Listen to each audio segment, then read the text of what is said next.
During the seminar, the visiting professor to the University of Papua New Guinea, Professor Martin Davis, did a presentation on the economics of natural resources extraction.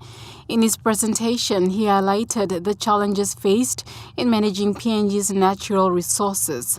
One of the main challenges he highlighted was the Dutch disease. The resource sector, these resource projects in themselves are really enclaves.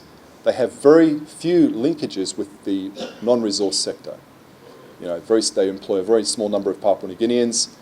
They don't buy much from the rest of the economy. They don't interact with the non-resource sector in terms of buying. The economy has three sectors, which are the booming export sector, which includes the LNG, the lagging or traditional export sector like agriculture, and the non-traded goods sector.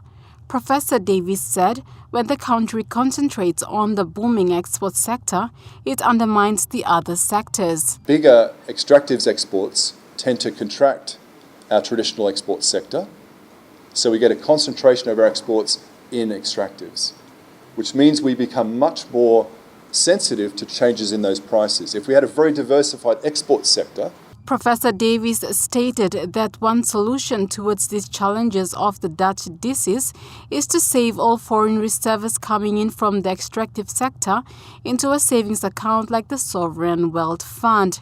These resource windfalls, these large increases in revenue or large increases in resource exports, which brings in foreign exchange, what you should do is save them in a Sovereign Wealth Fund offshore.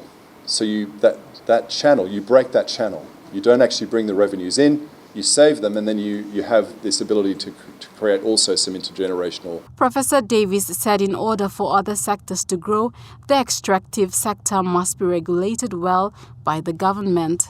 Cynthia Maku, National EMTV News.